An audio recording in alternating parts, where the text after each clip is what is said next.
नमस्कार, हमारी खास पेशकश मंचलों में हाहाकार, बेटियों ने भरी हुंकार में आप सबका स्वागत है। मैं हूं आपके साथ प्रियंका राय। मंचलों की खैर नहीं है। महिलाओं के खिलाफ बढ़ रहे अपराध, छेड़खानी बड़ा मुद्दा बनते जा रहे हैं। आए दिन मंचलों की हरकतें दिखाई और सुनाई देती हैं, लेकिन अब सरकार ने मंचलों पर नकेल कस दी है। अब मंचलों को छेड़खानी करना बहुत महंगा पड़ेगा। महिलाओं, लड़कियों और बच्चियों से छेड़खानी करने वालों के खिलाफ कानून तो सख्त कार्रवाई करेगा ही। ऐसे असामाजिक तत्वों को अपने राजस्थान में अब सरकारी नौकरी भी नहीं मिलेगी। छेड़छाड़ करने वालों के कैरेक्टर सर्टिफिकेट में उनकी काली करतूत का उल्लेख किया जाएगा। जाहिर है, सर्टिफिकेट खराब होते ही सरकारी नौकरी के उनके सपने ही रह जाएंगे। सरकार के मंचलों के खिलाफ शुरू हुए इस फैसले का ग्राउंड लेवल पर न्यूज 18 ने जानने की कोशिश की। देखिए संवाददाता लवली वधवा की एक खास रिपोर्ट। राजस्थान में लगातार बढ़ती छेड़छाड़ की घटनाओं के बाद में सरकार ने फैसला लिया है कि राजस्थान के अंदर अब मंचलों की खैर नहीं।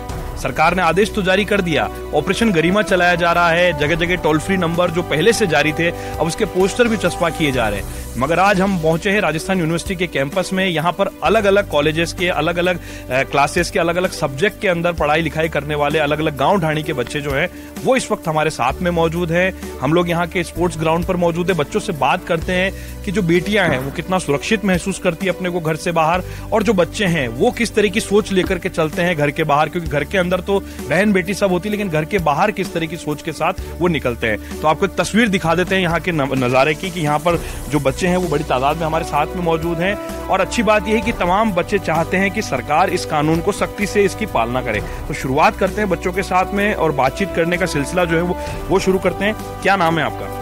मेरा नाम है जानवी। ये बताइए जानवी, सरकार ने हाल ही में एक डायरेक्शंस जारी किए हैं कि मंचलों की खैर नहीं, आपको उसके बारे में जानकारी में है? हाँ। क्या कहना चाहती हैं आप सरकार के इस निर्देश पर? सरकार का ये बहुत अच्छा निर्देश है, पर सिर्फ निर्देश निकालने से कई बार सफलता नहीं मिलती है। मुझे ये लगता है कि जो जनता है उनको भी इसके खिलाफ एक पॉजिटिव वे में रिएक्ट करना चाहिए, बिकॉज सरकार एक अनुशासन निकाल सकती है, बट उसका पालन करना हमारा काम है। सर, सरकार के डायरेक्शंस तो बहुत सही हैं, लेकिन हर चीज़ सरकार से नहीं होगी। कुछ चीज़ें संस्कारों से भी आती हैं। और दो चीज़ें हैं, दो सजेशंस हैं। पहला सजेशन तो ये है कि जैसे आजकल कुछ भी वायरल हो जाता है, जिसकी वजह से केसेस और ज़्यादा बढ़ते हैं। लोगों को जिनको जानकारी नहीं है वो देख के इंस्पायर होते हैं। तो जैसे अब्रॉड वगैरह में होता है कि कुछ भी अगर ऑफेंसिव होता है तो वो लोग हटवा देते हैं उसको यूट्यूब या इंस्टाग्राम से, बट इंडिया में ये चीज़ नहीं है। यहाँ पे कुछ भी बहुत जल्दी वायरल हो जाता है। और दूसरी चीज़ ये है कि जैसे पोर्नोग्राफी वगैरह है वो सब गूगल पे बहुत इजीली अवेलेबल है। तो जो मतलब मिडिल क्लास या फिर लो क्लास फैमिली है जो इन एरियाज में बैठते हैं, वो लोग ये वीडियोस देखते हैं और उनसे भी इंस्पायर होकर कई सारे केसेस बढ़ रहे हैं। मुमल, ये बताइए कि सरकार ने तो अपना काम कर दिया, अब हमें क्या करने की जरूरत है? हमें भी सरकार के जो निर्देश है उनका पालन करना चाहिए, और लड़कियों को भी थोड़ा मतलब अपने आप में थोड़ा स्ट्रांग बनना पड़ेगा। उनको सबको बताना चाहिए जो उनके साथ हो रहा है। अच्छा, स्ट्रांग बनना पड़ेगा। किस तरीके से स्ट्रांग हो हमारी बेटियां? स्ट्रांग जैसे कि अभी हमारे कॉलेज में एक निर्भया स्क्वाड के वो आए थे, तो उन्होंने कुछ क्लासेस रखी थी कुछ पर्टिकुलर टाइम के लिए। तो वो लोग बताते थे कि अगर बेसिक सेल्फ डिफेंस सिखाते थे कि अगर आपके साथ कभी भी आप रोड पे हो, स्टॉप पे हो, अगर आपके साथ कुछ भी हो रहा है तो ना आपके पास में बेसिक इक्विपमेंट्स होने चाहिए और आपके पास में वही अटेंटिव होने चाहिए और वही सेल्फ डिफेंस आना चाहिए, ताकि वो खुद को संभाल सके उस सिचुएशन में। और फिर डायरी वो टोल फ्री नंबर पे आप कांटेक्ट करके निर्भया स्क्वाड कहीं पे भी पहुंच जाता था और वही लड़कियों की हेल्प करता था। अच्छा, आप बताइए निर्भया के से आगे किस तरीके से बढ़ सकते हैं? हम खुद कब निर्भया बन सकते हैं, किस तरीके से बन सकते हैं? हम जब निर्भया बन सकते हैं जब हम अपने आप पे खुद आत्मविश्वास होगा, तभी हम निर्भया बन सकते हैं। क्योंकि हम कहीं भी जाते हैं तो सब लोग तो हमारे साथ नहीं आ सकते। कई जगह ऐसी होती है जहाँ निर्भया स्क्वाड भी नहीं पहुँच पाता है, तो उस टाइम हमें खुद के आत्मबल से अपना खुद का प्रोटेस्ट करना चाहिए। किस तरीके से और बचाव किया जा सकता है? अगर कोई घटना आप देखती हैं, कोई घटना अगर हो रही है, तो उसको किस तरीके से रोकने की कोशिश हम कर सकते हैं? जैसे हमें किसी चीज़ से डरना नहीं चाहिए और बाकी कोई चीज़ छुपानी नहीं चाहिए, बतानी चाहिए। कि चीजों को छुपाना नहीं चाहिए, बताना चाहिए। सरकार ने कानून बना दिया, लेकिन उसके बावजूद भी कई घटनाएं ऐसी होती है कि वो बाहर नहीं आती है और बच्चियां या बेटे जो होते हैं वो सुसाइड जैसा कदम उठा लेते हैं। तो क्या करना चाहिए हम इसमें, हम लोगों को अवेयरनेस के लिए? सबसे अच्छा उनको अपने फ्रेंड्स से शेयर करना चाहिए, फ्रेंड्स, पेरेंट्स, जो भी जिनसे भी वो कंफर्टेबल है वो चीज़ शेयर करने के लिए, ताकि वो अब आगे किसी को बता सके और वो एक अच्छे मतलब जैसे उनके पेरेंट्स तक पहुंच सके, ताकि उनको कुछ हेल्प मिल सके उससे। देखिए, पेरेंट्स को बताना, अपनी बातचीत को साझा करना भी एक बहुत जरूरी जो है बात वो यहाँ पर निकल करके सामने आई है। सरकार ने मंचलों के खिलाफ एक एक्ट बना दिया है, निर्देश दिए हैं, ऑपरेशन गरिमा चलाया जा रहा है। क्या कहना चाहेंगे अब इसको लेकर? सर, मेरा इसको लेके ये है कि मतलब सरकार ने जो भी बनाया है, जो एक्ट बनाया है, उसको सभी जनता तक पहुंचाना चाहिए, सबको इसकी जानकारी होनी चाहिए, ताकि मतलब जो बेटियां उनको पता चल सके कि सरकार हमारे लिए क्या क्या करे, मतलब कितनी सुरक्षा दे रही है हमें, और हमें खुद को मतलब कॉन्फिडेंस होके और अपनी सुरक्षा खुद करनी चाहिए। अपनी सुरक्षा खुद करनी चाहिए। कैसे करेंगे आप अपनी सुरक्षा खुद? अगर मान लीजिए यहाँ पर करनी हो अपनी सुरक्षा खुद, तो कैसे करेंगे? सर, हम एक तो पहले अपने ऊपर एक आत्मविश्वास रखेंगे, ताकि हम अपनी सुरक्षा करें। अगर हमारे साथ कुछ भी गलत होता है तो हम उसकी तरफ हम कुछ भी कदम उठा सके। मान लीजिए मैं अपनी बेटी को गुड टच बैड टच सिखाना चाहूँ, तो किस तरीके से सिखा सकते हैं हम, और इसका कितना बेनिफिट मिलेगा? सर, जैसे हमारे घर में हमारी छोटी सिस्टर्स वगैरह होती है, छोटे बच्चे होते हैं, तो हमें उन्हें बैड टच गुड टच के बारे में बताना चाहिए, उन्हें सिखाना चाहिए कि अगर कोई यहाँ हाथ लगाता है तो वो गुड टच है या बैड टच है, और उन्हें बताना चाहिए कि आपके साथ ऐसा करता है तो वो अपने पेरेंट्स को बता सके। मोटिवेशन किस तरीके से किया जाए घर के अंदर? आपको किस तरीके से मोटिवेट किया गया है? आप अपनी बहन को, भाई को किस तरह से मोटिवेट करेंगे? सर, हमें जैसे स्कूल्स में, कॉलेजेस में, सेमिनार्स में बताया जाता है, कैंप्स भी लगते हैं कई बार, तो उसमें बताया जाता है कि ये आप ये सेल्फ डिफेंस के सामान लेके रखिए, ये आप इस तरीके से मेंटली और फिजिकली को पता चल सकता है आपको, तो उस तरीके। और हमारी रहने बात की हम छोटे अपने भाई बहन को पता है तो हम उनको बताते हैं, और हमारे जिस हम सोसाइटी से आते हैं उसमें सब अपने स्टूडेंट्स को बताते हैं, बच्चों को बताते हैं कि ये आपको ये संस्कार दिए गए हैं, आप ये फील कीजिए, अपने साथ छोटे बच्चों के साथ ये बिहेव कीजिए। देवी के दर्जे की बात आई, देवी का जब नवरात्रि का हम पर्व मनाते हैं तब देवी के रूप में बेटियों को पूजा जाता है, लेकिन कुछ दिनों बाद घटनाएं अखबार में पढ़ते हैं छेड़छाड़ की, तो दुख होता है मन को। बेटियों को, जो देवियां हैं हमारे बीच में, देवियां मौजूद है, इनसे बात करते हैं। आप बताइए कि देवी के स्वरूप की पूजा की तो बात कही जाती है, लेकिन जब घर के बाहर निकलते हैं तो देवी खुद कितना सुरक्षित महसूस करती है? देवी नवरात्रों में माना जाता है कि देवी खुश हो जाए, अपने को और पुण्य मिल जाए, इस वजह से पेरेंट्स ऐसा करते हैं, लेकिन वास्तव में तो नहीं मानते। वही लिंग भेद वाली बात है कि नहीं, लड़का स्ट्रॉन्ग है, इसे ज़्यादा पढ़ाएंगे, ये अपना नाम करेगा, बेटी तो क्या है शादियों की चली जाएगी।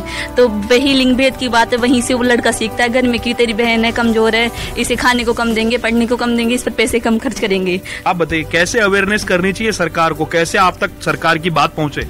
तो सोशल मीडिया एक सोर्स हो सकता है, तो सोशल मीडिया के अच्छे इफेक्ट भी हैं, बुरे भी हैं, बट अगर उसको अच्छे तरीके से यूज़ किया जाए तो जो रूरल एरियाज है जहाँ पे लड़कियों के पास में इन्फॉर्मेशन नहीं जा पाती, तो वहाँ तक भी इन्फॉर्मेशन भेजी जाए। और ये स्टार्टिंग जो है घर से होनी चाहिए, क्योंकि गर्ल्स के अब मिडिल क्लास फैमिली में क्या होता है कि ये चीज़ें बातें की नहीं जाती है, तो गर्ल्स कंफर्टेबल नहीं होती इन चीज़ों में।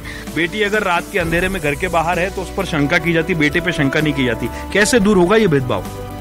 एक्चुअली ये फैमिली से स्टार्ट होना चाहिए। जैसे वो रूल्स बॉयज़ के लिए क्रिएट करते हैं वैसे गर्ल्स के लिए भी करने चाहिए। आई थिंक अगर आप बॉयज़ को अगर उतनी परमिशन दे रहे हो तो गर्ल्स को भी उतनी लिबर्टी देनी चाहिए कि वो बाहर जाएं, घूमे फिरें। ऐसे नहीं कि आप बस ऐसे बोल दो कि आप इतनी बजे वापस आ जाओ, इतनी बजे आ जाओ, तो उसे रिस्ट्रिक्शंस सिर्फ गर्ल्स के लिए क्यों, बॉयज़ के लिए भी होनी चाहिए। अवेयरनेस के लिए सरकार तो काम कर रही है। आपको पास अगर कोई नंबर है, टोल फ्री नंबर, तो आप किस तरीके से, क्या कभी कोई नंबर को सर्कुलेट किया है? आपस में कभी बात हुई है फ्रेंड्स से, बहनों से, आपस में कोई बातचीत हुई इस बारे में?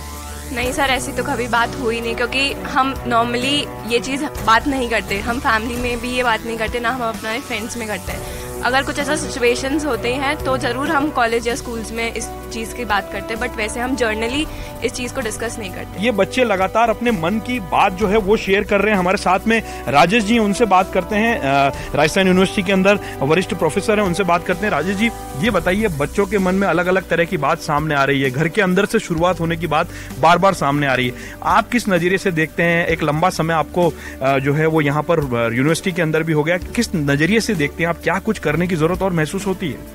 नहीं, देखिए, ये जो कदम उठाया गया है वो राज्य सरकार के द्वारा माननीय मुख्यमंत्री महोदय ने बहुत अच्छी पहल की है, इसमें कोई दो राय नहीं है। बिना इसके एक डर होता था, जो बच्चियों में ये होता था कि अगर हमने कंप्लेंट कर भी दी, उनके खिलाफ अगर उनको शांति भंग के आरोप में पुलिस ले गई तो 2 घंटे बाद वो छोड़ देगी, और 2 घंटे बाद छोड़ने के बाद उसका परिणाम ये होगा कि उस बच्ची को वापस वो टॉर्चर वो करे या उसके साथ वाले करे।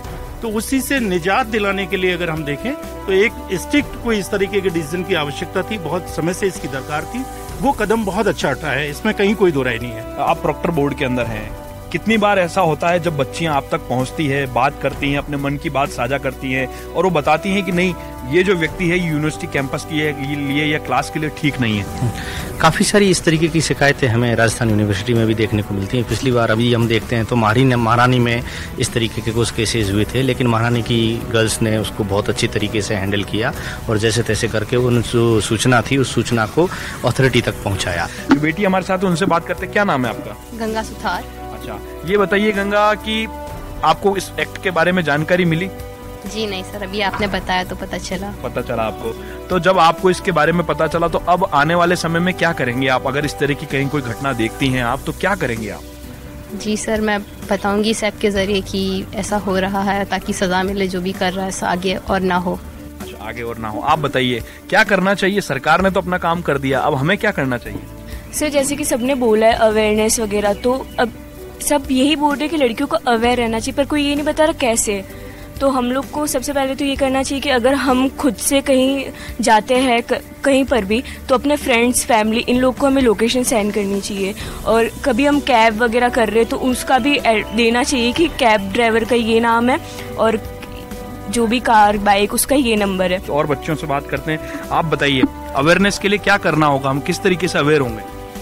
सर हमें स्कूल या कॉलेजेस में ये सब मतलब जो जागरूकता के जो होते हैं वो हमें मतलब प्रोग्राम्स ऑर्गेनाइज होने चाहिए, जिससे कि गर्ल्स को पता चले कि हमें किस प्रकार अवेयर होना चाहिए। और मतलब बॉयज़ कॉलेजेस में भी ऐसे प्रोग्राम कंडक्ट होने चाहिए जिससे कि जागरूकता मिले और अवेयरनेस लोगों में बढ़ती रहे। अच्छा, तो यहाँ बहुत सारी बेटियां मौजूद है, एक बार बेटियों से बात करने की कोशिश करते हैं। आप बताइए किस किस को इस बारे में पता है कि निर्भया को अगर कोई छेड़छाड़ की घटना हो रही तो हमें सबसे पहले कॉल किसको करना चाहिए? किस किस को इस बारे में पता? हाथ ऊंचा करके बताइएगा एक बार। तो देखिए ये अभाव है जानकारी का कि नंबर्स जो हैं, वो पोस्टर्स जो हैं, वो कैंपेनिंग अभियान जो से अवेयरनेस के लिए चलाया जाता है वो नहीं चलता है, जिसके चलते आप देखिए बात हम लोग सब लोग कर रहे हैं, गंभीर इशू पर चर्चा कर रहे हैं, लेकिन इस गंभीर इशू पर चर्चा करने के साथ साथ ही अवेयरनेस के लिए जो नंबर है, जो पहला हेल्पलाइन नंबर कौन सा होगा, ये जानकारी बच्चों को नहीं है। आप बताइए सर किस तरीके से बच्चों को अवेयर किया जाए, क्योंकि पोस्टर पैम्पलेट जो हैं कुछ घटनाओं के बाद में लगाए जाते हैं, कहा जाता है कि इस नंबर पर कॉल करना है, कई बार निर्भया भी आती है ट्रेनिंग देने के लिए, लेकिन देखिए बच्चों के अंदर इस जानकारी का अभाव है। क्या करने की जरूरत है? सबसे पहले तो मैं सरकार को इसके लिए बधाई दूंगा कि सरकार ने एक महत्वपूर्ण कदम उठाया है। जहां मुझे कमी महसूस होती है, अखबारों के माध्यम से जैसे पता चलता है कि जितनी भी घटनाएं होती हैं, अधिकतम घटनाएं निकटतम हमारे जो साथी होते हैं उनके द्वारा घटित की जाती है। तो सबसे पहले तो गर्ल्स को ये पता होना चाहिए कि जो मेरे साथ में है उसका व्यवहार कैसा है।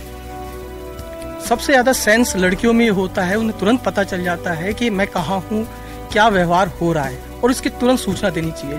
साथ ही साथ यूनिवर्सिटी, स्कूल, कॉलेज, गांव, ढाणी, यहाँ तक भी ये खबर पहुँचनी चाहिए कि सरकार ने ये अवेयरनेस प्रोग्राम लागू कर रखा है।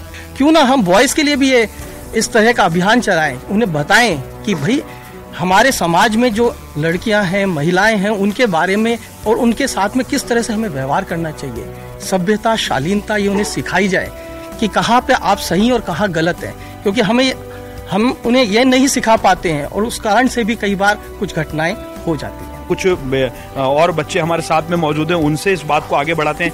आप बताइए क्या नाम है आपका, कहाँ के रहने वाले हैं? मैं विशाल कुमार सिंह यूपी का रहने वाला हूँ। अच्छा, यूपी में कहाँ रहते हैं आप? यूपी में बलिया जिला। अच्छा, बलिया जिले में रहते हैं। आप बताइए आपके गांव में कभी इस अवेयरनेस कैंपेन को लेकर के या इस विषय पर कभी घर परिवार में कोई बातचीत हुई?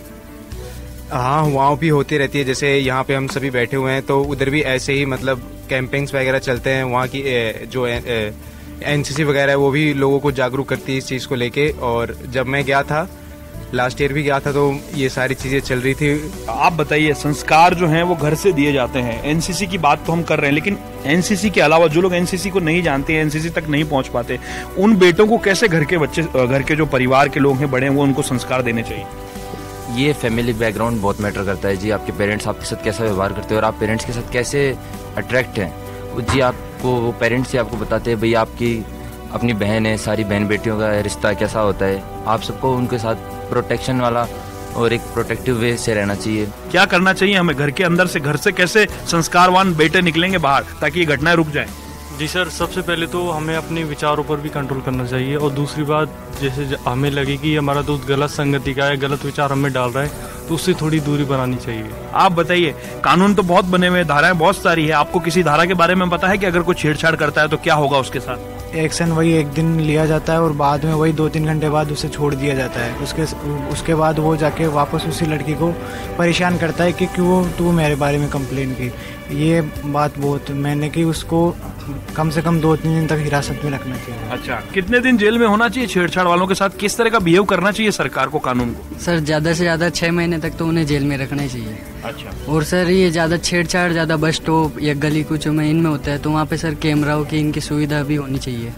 देखिए, कैमरे की फैसिलिटी होनी चाहिए। इस वक्त मैं मौजूद हूँ राजस्थान यूनिवर्सिटी के स्पोर्ट्स कॉम्प्लेक्स में। आप देखिए, ये एक ऐसा परिसर है जहाँ बच्चे भी आते हैं, बच्चियां भी आती है, लेकिन कैमरे की जो बात आई, बजट सरकारों के पास होता है, सरकार चाहे तो मंशा जो होती है, यूनिवर्सिटीज हो चाहे कॉलेजेस हो, स्कूल्स हो, उनकी मंशा। आप देखिए, मुझे यहाँ पर कहीं पर भी कैमरा जो है वो इस स्पोर्ट्स कॉम्प्लेक्स में नजर नहीं आया, जिसे तीसरी आंख कहा जाता है, उसकी जरूरत भी यहाँ पर महसूस होती है। और बच्चे उनसे बात करते हैं। आप बताइए, क्या करना चाहिए सरकार को? कैमरा लगाने की बात है, कैमरे लगाने से क्या लगता है आपको घटना रुक जाएंगी?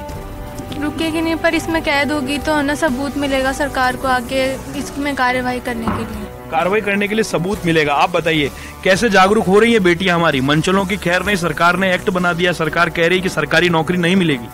सर पहली बात तो ये है कि एक्ट शुरू से बनते आए हैं और हम देख रहे हैं कि रेप केस दिनों दिन बढ़ते ही जा रहे हैं। अगर कानून बनाने से ही ये रुकता तो इसकी संख्या में कमी आनी चाहिए थी, लेकिन ये नहीं रुक रहा है। तो इसमें मुझे लगता है कि सबसे ज्यादा अवेयरनेस बेटियों की है, वो खुद समझे। और जब ऐसे केस आते हैं तो 90% लोग उनके जानकार ही निकलते हैं। तो इसका मतलब बेटियों को खुद को सावधान रहने की जरूरत है कि वो जिसके साथ है उसके साथ सिक्योर है या नहीं है। इसमें सर मुझे ये लगता है कि प्राथमिकता तो ये होनी चाहिए कि बेटियां खुद संभल कर चले, क्योंकि सर राहों में कांटे है लेकिन कपड़े संभाल कर हमें ही चलना है। तो राहों में कांटे हैं, लेकिन जब घर के ही लोग, नजदीक के लोग इस तरह की घटना करते हैं, उसे रोकने के लिए क्या करना होगा हमें? कैसे जागरूक होंगी बेटियां? सर मेरा मानना ये है कि जो सरकार है, जो मंचलों के लिए ये कानून बनाया है, तो मैं सबसे पहले तो ये कि ऐसी नौबत क्यों आई। तो हमें सबसे पहले तो जो एजुकेशन सिस्टम है उसमें जो सेक्स एजुकेशन है उसको नॉर्मलाइज करना चाहिए। और जो सोशल मीडिया है उस पे जो भी पॉर्न वीडियोस होती हैं और जो भी सेलिब्रिटीज होती है जो इसको बढ़ावा देती हैं, उनको बाइकआउट कर देना चाहिए सोशल मीडिया से। और लड़कियों को ज्यादा से ज्यादा एजुकेट करना चाहिए, उनको उनके राइट्स के लिए उनको अवेयर करना चाहिए। सरकारी नौकरी नहीं मिलेगी, ये तो एक कानून बन गया, लेकिन इससे आगे बढ़ के और क्या करने की जरूरत है समाज में, संस्कार में, परिवार में? सर सरकार ने जो ये एक्ट चलाया है मंचलों के खिलाफ, ये अभी भी कई लोगों तक अवेयर नहीं है। लाइक गांव तक तो हम मतलब एनजीओ चला सकते हैं जिसके थ्रू हम लोगों को बता सके कि सरकार ने कुछ ऐसा मतलब एक्ट बनाया है। क्या करना होगा हमें खुद कैसे बदलना होगा? सर खुद बदलने के लिए पहले तो सर संगति अपनी अच्छी होनी चाहिए सर। जब तक सर संगति अपनी खुद की अच्छी नहीं होगी ना, तब तक सर अपन खुद तो सही है, पर सर साथ वाला जो बंदा है वो अपन को बिगाड़ सकता है सर। इसलिए संगत जो है वो सर सबसे ज्यादा इम्पोर्टेंट है सर। अच्छा, क्या फर्क पड़ता है बुरी संगत से? सर बुरी संगत से सोच भी खराब हो जाती है आदमी की, और जो वो खुद अच्छा कर रहा होता है ना, वो बुरी संगत में फंस जाता है तो वो भी गलत करने लग जाता है। कैसे ख्याल रखेंगे आप अपनी बहन का, अपने साथ में, आपके साथ में जो कलीग है उसका? जो हमारी बहनें होती है उन्हें हमें बहन से पहले अपना दोस्त समझना चाहिए, उनकी बातें सुननी चाहिए, क्योंकि यदि वो हमें बता पाएगी ना तो उनको बाहर जाने की जरूरत नहीं पड़ेगी।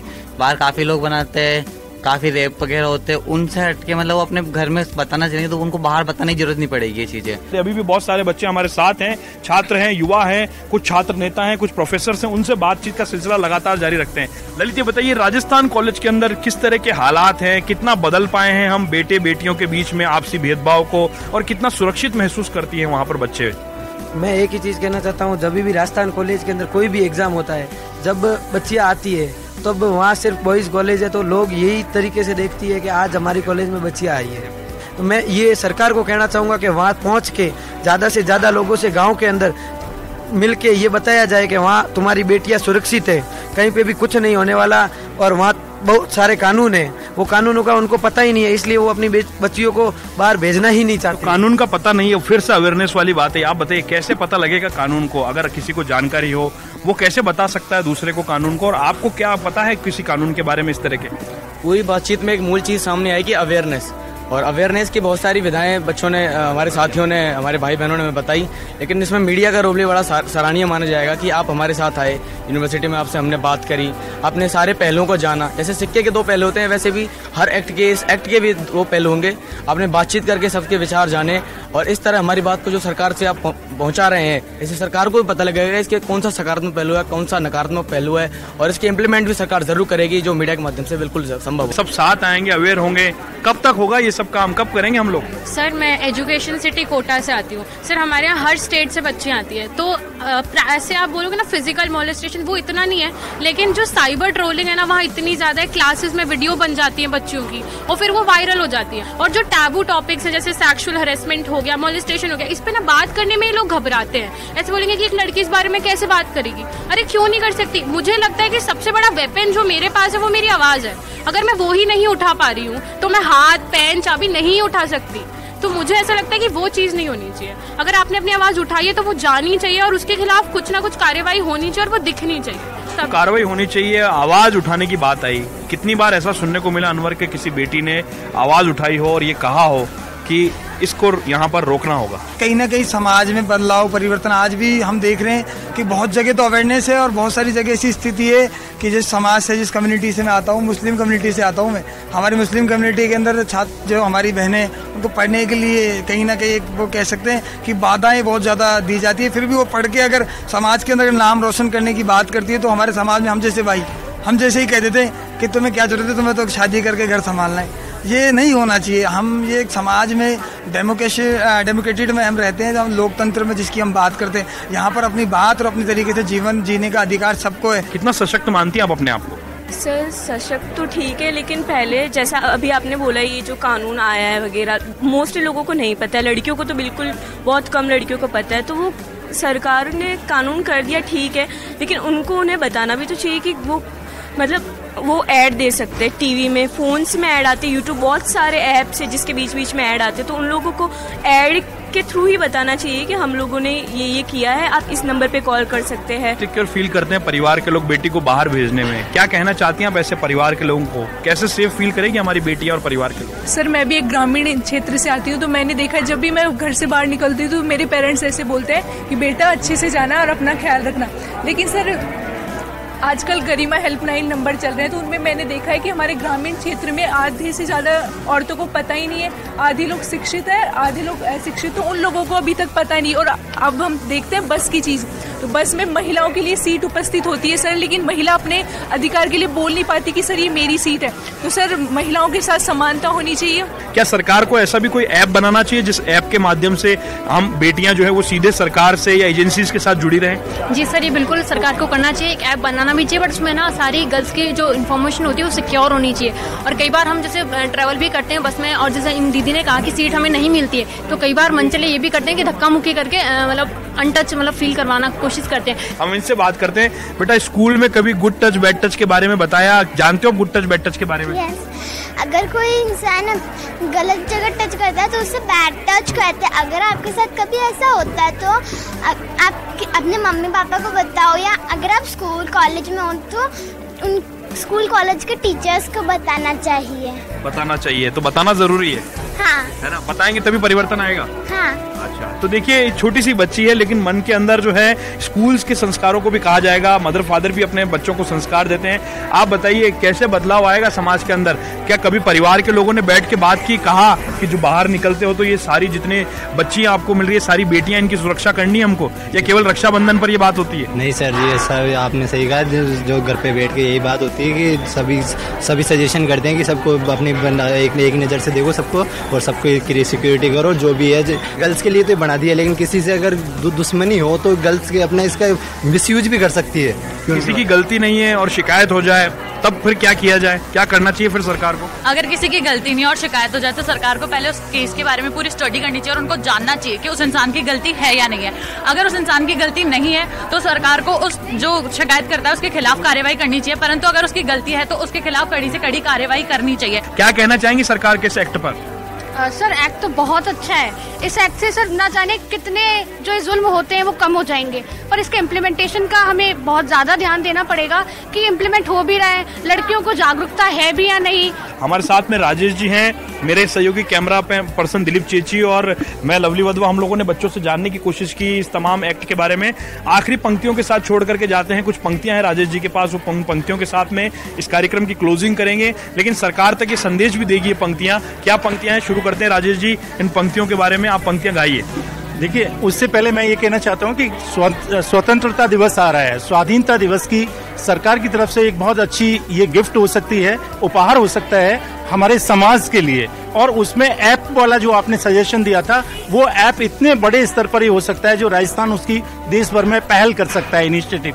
लेकिन इन सबके पीछे एक जो हम सुनते आ रहे हैं, वो एक 4 लाइन है जिसमें वो कहा गया है कि तू खुद को बदल, तू खुद को बदल, तभी तो जमाना बदलेगा। तू खुद को बदल, तू खुद को बदल, तभी तो जमाना बदलेगा। तू मुंह खोलेगी, तू मुंह खोलेगी, तू बोलेगी, तभी तो जमाना बदलेगा। तू चुप रहेगी, तू सहती रहेगी, तो जमाना कैसे बदलेगा।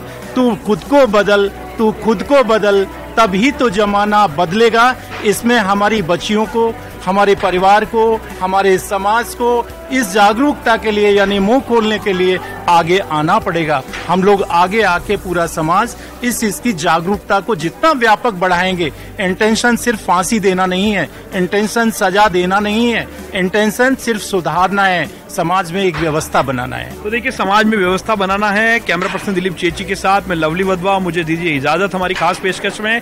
और बेटियों को यही कहेंगे और बेटों के लिए भी यही कहेंगे, सबके साथ समान व्यवहार कीजिए। बेटियों को छोटी उम्र से गुड टच बैड टच बताइए और उन्हें ये भी बताइए कि अगर कोई बात है तो तुरंत बताइए। और सरकार के दिए हुए toll free numbers, Nirbhaya squad और स्कूल में जो भी आपका नजदीकी है उससे बात साझा कीजिए, ताकि इस तरह की घटनाओं को रोकने में मदद मिल सके और पूरी तरीके से सरकार के इस कानून को भी हम लोग लागू करने में कामयाब हो सकें। चुनाव का भी एक हिस्ट्री शीट की तरह एक कॉलम बना दो, इसमें वीडियो बन जाती है बच्चों की।